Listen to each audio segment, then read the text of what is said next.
ओम शांति। आज 26 नवंबर 2021 की साकार मुरली। आज बाबा ने कहा, मीठे बच्चे, स्वयं को राजयोगी समझ भिखारी संबंधों से ममत्व निकाल दो। सिर्फ तोड़ निभाने के लिए साथ रहो। प्रश्न, तुम बच्चों ने देवभान को भुलाया है।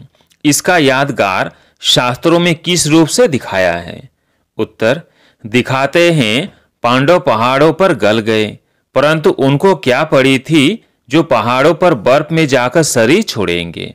लौ कहता है, हिमालय के पहाड़ों पर कोई शरीर नहीं छोड़ते, बाकी तुम योग बल से शरीर छोड़ देते हो। देवभान को भूल अशरीरी बनने की प्रैक्टिस करते हो। ओम शांति। रूहानी बाप रूहानी बच्चों को समझाते हैं। समझाते तो हर रोज है, फिर भी कई बातें भूल जाती है। बच्चों को बुद्धि में यह तो रखना है कि यह संगम युग है। हम संगम युग पर हैं। बाप आते भी हैं संगम युग पर। कलयुग अंत और सतयुग आदि का संगम गाया हुआ है। बुलाते भी इस समय है। पतित दुनिया कहा जाता है कलयुग के अंत को, इसलिए और कोई टाइम पर बुलाते नहीं। बाप आएंगे भी नहीं। जब कलयुग का अंत होता है तभी मुझे बुलाते हैं। बाबा, हम पतितों को पावन बनाने आओ। कलयुग के अंत और सतयुग के आदि में आओ। बुलाते हैं, परंतु उनको पता नहीं है कि कल्प की आयु कितनी समझते हैं। भक्ति करते करते धक्का खाते खाते आखिर में मिल ही जाएंगे। कल्प का अंत कब होगा यह किसको पता नहीं है। याद करते ही तब है जब कलयुग का अंत होता है। सतयुग त्रेता में तो है ही सुख। द्वापर में भी इतना दुख नहीं होता है। कलयुग में मनुष्य जब बहुत दुखी होते हैं तब बाप को पुकारना शुरू करते हैं। तमो प्रधान माना दुखी, तभी पुकारेंगे ना, हे दुखहर्ता सुख करता आओ। दुख के बंधन तो बहुत है। दुख के टाइम ही भगवान को पुकारते हैं कि इस बंधन से छुड़ाओ। जब कोई रास्ता नहीं मिलता है तो बहुत जोर से पुकारते हैं, परंतु फिर भी पाते नहीं। जैसे मेज अर्थात भूल भुलैया होते हैं ना, जहां से भी जाते हैं रास्ता नहीं मिलता। जब थक जाते हैं फिर चिल्लाते हैं। तो यहाँ भी मनुष्य जब बहुत दुखी हो जाते हैं तब चिल्लाते हैं, हे दुखहर्ता सुख करता, हे अंधों की लाठी। इस समय ही पुकारते हैं, हे अंधों की लाठी। अभी तुम संगम पर हो। एक तरफ है पांडव और दूसरे तरफ है कौरव। अंधा उनको कहा जाता है जो रचयिता और रचना के आदि मध्य अंत को नहीं जानते हैं। सज्जे उनको कहा जाता है जो बाप द्वारा रचता और रचना को जान गए हैं। तुम तो समझाते हो हमको राज्य भाग्य मिला है, तब तो चित्र दिखाते हैं। सतयुग है शिव बाबा का स्थापन किया हुआ, इसलिए उनका नाम पड़ा शिवालय। फिर भिखारी बनते हैं तो वाम मार्ग की स्थापना होती है, इसलिए इसको वैशालय कहा जाता है। सतयुग है शिवालय, कलयुग है वैशालय। तुम संगम युगी ब्राह्मणों को यह मालूम है कि अभी हम न वैशालय में हैं और न शिवालय में हैं। हम शिवालय में जा रहे हैं। अभी वैशालय भिखारी संबंधों से हमारा ममत्व निकल गया है। अभी है हमारा भविष्य के संबंधों से ममत्व। हम अभी राजयोगी हैं और वो है योगी। उनसे हमारा क्या कनेक्शन है? फिर भी तोड़ निभाने के लिए रहना तो अपने घर में ही है। फिर भी ब्राह्मणों से बहुत कनेक्शन रहता है, क्योंकि ब्राह्मणों जितनी ऊंच सेवा और कोई नहीं कर सकते हैं। रूहानी सेवा करने बाप ही निमित्त बनते हैं। वो बाप भी है, टीचर भी है, तो गुरु भी है। सत्य बाबा सत्य टीचर, सदगुरु भी है। सत्य को सुप्रीम ही कहते हैं।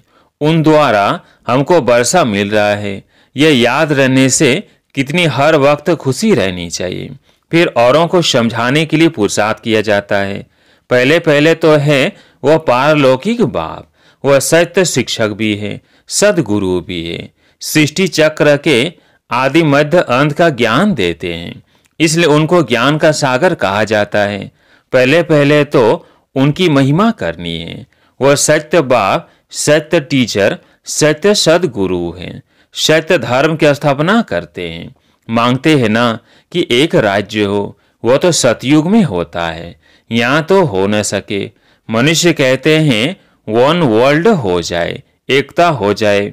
वर्ल्ड तो एक ही होता है, सिर्फ वर्ल्ड में एक राज्य हो यह हो सकता है। देवताओं का राज्य था, वहाँ और कोई हंगामे की बात नहीं थी। बेहद का बाप ही आकर राजधानी स्थापन करते हैं। यह भी अब तुम समझ गए हो। बाप ही राजयोग सिखलाते हैं, न कि श्री कृष्ण। उन्होंने कृष्ण के लिए समझ लिया है। राजयोग सिखला ही तब जब राजधानी स्थापन करनी थी। बाकी शास्त्रों में तो है महिमा। सिर्फ महिमा करने से कोई राजयोग सिखलाते हैं क्या? वो गीता आदि जो सुनाते हैं वो कोई राजयोग सिखलाते हैं क्या? गीता सुनाते हैं वो तो सिर्फ जो होकर गए हैं उनकी महिमा करते हैं। भगवान ने जिन्हों को सुनाया उन्होंने राज्य पद पाया। बाकी यह त्योहार आदि सब भक्ति मार्ग के हैं। मुख्य है इस संगम युग की बात। शिव बाबा आते हैं, शिव जयंती के बाद कृष्ण जयंती। शिव बाबा के आने के बाद जरूर नई दुनिया स्थापन होगी। कृष्ण तो है सतयुग का मालिक। शिव बाबा ने आकर कृष्ण को ऐसा बनाया। एक कृष्ण को थोड़ी ज्ञान दिया होगा, कृष्ण पूरी स्थापन की होगी। आत्मा को तमो प्रधान से सतो प्रधान बनाने के लिए योग सिखाया है। तुम ही फिर सतो रजो तमो में आते हो ना। ऐसे नहीं कि सतयुग में ही तुमको बैठ जाना है। 84 जन्मों का हिसाब भी है। सतयुग के बाद त्रेता द्वापर कलयुग जरूर आना ही है। दिन के बाद रात होनी ही है। सतयुग की स्थापना कौन करते हैं, कैसे करते हैं? क्योंकि सतयुग है ही नई दुनिया। बाप कहते हैं हम पुरानी दुनिया बदलते हैं। यह वही महाभारत की लड़ाई मुसलों की है। कहते हैं पांडव भी थे, पांडवों की जीत हुई। स्वराज्य मिला है जरूर तो स्वराज्य में आएंगे ना। शरीर भल कहाँ भी छोड़े, राजाई में तो आना है। लौ कहता है हिमालय पहाड़ों पर कोई शरीर छोड़ते नहीं है। योग तो यहीं सीखते हैं। योग बल से ही शरीर छोड़ना है। उनको क्या पड़ी है जो पहाड़ों पर बर्फ में जाकर शरीर छोड़ेंगे? यह भी गपोड़े हैं। जैसे सर्प पुरानी खाल छोड़ नहीं लेते हैं, वैसे आत्मा भी एक शरीर छोड़ दूसरा लेती है। शांति धाम में जाकर फिर आएंगे सतयुग में। बाबा ने समझाया है शरीर छोड़ेंगे तो आप ही अपने समय पर। जब शरीर बूढ़ा होता है तब एक शरीर छोड़ दूसरा लेते हैं। वहां तो वापिस शांति धाम में नहीं जाएंगे। शांति धाम में अभी जाना है। अभी वह प्रैक्टिस की जाती है। जो तुम्हारी वह प्रैक्टिस अविनाशी हो जाती है। यहाँ तो प्रैक्टिस इसलिए कराते हैं क्योंकि पुरानी दुनिया को ही छोड़ना है। वहां तो नई दुनिया है। स्वर्गवासी शरीर छोड़ेंगे तो स्वर्ग में ही आएंगे। नरकवासी शरीर छोड़ेंगे तो नरक में ही रहेंगे, स्वर्ग में जा ना सके। सतयुग में तो तब जाएंगे जब बाप आकर राजयोग सिखलाए, तब दैवी राजधानी में अर्थात सतयुग में जा सके।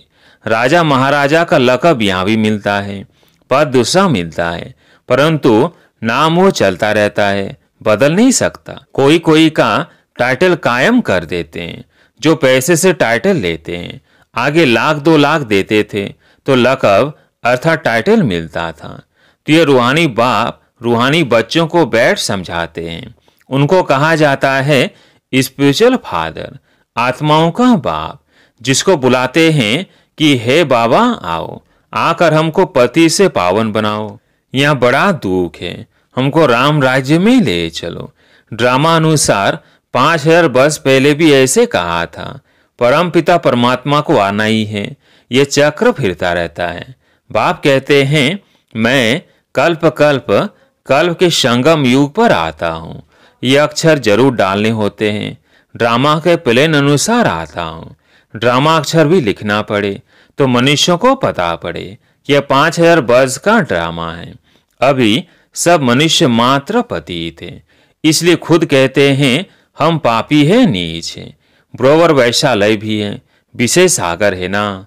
विष्णुपुरी क्षीर सागर थी जहाँ लक्ष्मी नारायण दोनों थे। यह क्षीर सागर भेंट में कहा जाता है। बाकी क्षीर सागर कोई होता नहीं है। सागर तो सतयुग में भी यही होता है, कलयुग में भी है। सतयुग में सारे सागर के तुम मालिक हो, सारी पृथ्वी आकाश के तुम मालिक हो। अभी तो टुकड़ा टुकड़ा हो गया है, अब यह है संगम युग। संगम युग जब याद आए तब समझे कि अब सतयुग में जाते हैं। संगम है तो बाबा भी जरूर होगा, वो इस दुनिया को बदलने वाला है। स्थापना तो ब्रह्मा द्वारा यहाँ होती है।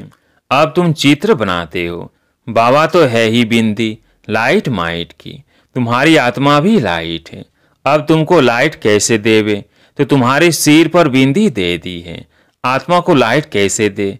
लाइट देने से बड़ा बन जाता है, वो बड़ी लाइट को ही पूछते हैं। इसलिए मनुष्य परमात्मा को ज्योति स्वरूप कह देते हैं।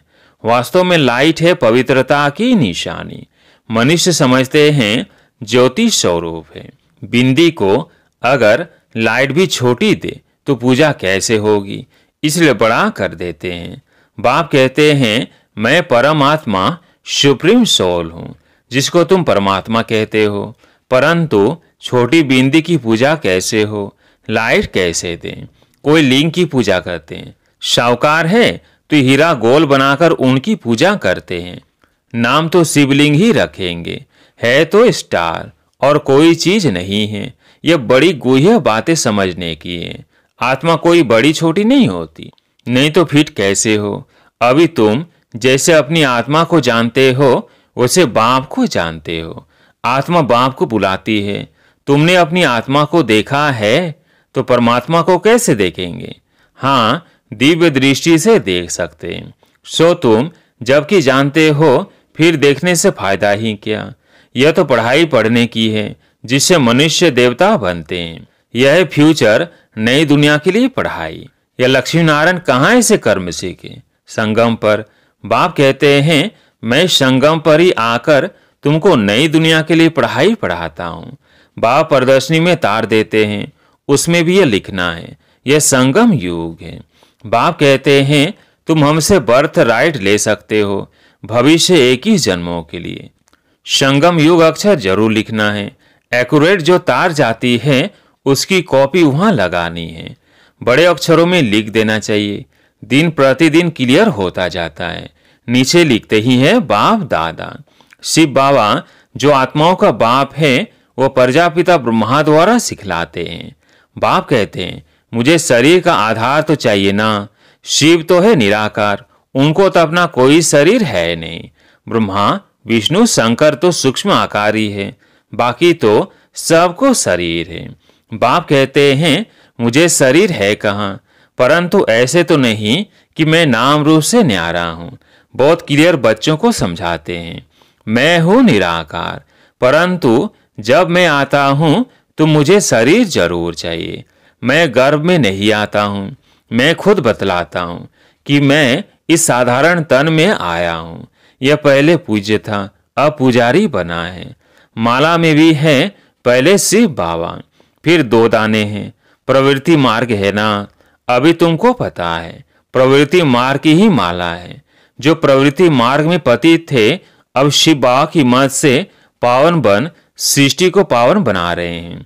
इसलिए यादगार माला बनी हुई है। रुद्र माला और विष्णु की वैजयंती माला है। ब्राह्मणों की माला नहीं बनती है। कोशिश की थी बनाने की परंतु बनी नहीं, इसलिए माला बनाना अव्यक्त नाम देना छोड़ दिया। नाम जो यहाँ के थे वह नाम यहीं छोड़ फिर वही अपना पुराना नाम ले भाग जाते हैं। उसको उस नए नाम से कोई बुलाएंगे नहीं। तो बाप हमारा बाप टीचर गुरु है। ऐसे बाप को तो बहुत लव से याद करना है, परंतु माया ऐसी है जो भुला देती है। इसलिए अवस्था डगमग होती है, मुरझाएपने की फीलिंग आती है। शिव बाबा की याद से फिर खड़े हो जाते हैं। अच्छा, मीठे मीठे सिगिलधे बच्चों प्रति माता पिता बाप दादा का याद प्यार और गुड मॉर्निंग। रूहानी बाप की रूहानी बच्चों को नमस्ते। हम रूहानी बच्चों की रूहानी बाप दादा को याद प्यार गुड मॉर्निंग नमस्ते नमस्ते। धारणा के लिए मुख्य सार। पहला पॉइंट, विकारी संबंधों से ममत्व निकाल देना है। भविष्य के नए संबंधों से बुद्धि योग लगाना है। दूसरा पॉइंट, औरों को समझाने के लिए हर वक्त खुशी में रहना है। सत बाप, सत शिक्षक और सदगुरु की सीमत पर चल अंधों की लाठी बनना है। आज प्यारे मीठे बाबा का वरदान, कोमलता को कमाल में परिवर्तन कर मायाजीत बनने वाले शक्ति स्वरूप भव। कोमलता को कमाल में परिवर्तन कर मायाजीत बनने वाले शक्ति स्वरूप भव। शक्ति स्वरूप बनने के लिए कोमलता को कमाल में परिवर्तन करो। सिर्फ स्वयं के संस्कारों को परिवर्तन करने में कोमल बनो। कर्म में कभी कोमल नहीं बनना, इसमें शक्ति रूप बनना है। जो शक्ति रूप का कवच धारण कर लेते हैं उन्हें माया का कोई भी तीर लग नहीं सकता। इसलिए आपके चेहरे नयन चैन से कोमलता के बजाय शक्ति रूप दिखाई दे, तब मायाजीत बन पास विद ऑनर का सर्टिफिकेट ले सकेंगे। आज के स्लोगन है, त्रिकालदर्शी की शीट पर सेट होकर हर कर्म करो तो माया दूर से ही भाग जाएगी। त्रिकालदर्शी की सीट पर सेट होकर हर कर्म करो तो माया दूर से ही भाग जाएगी। अच्छा, ओम शांति।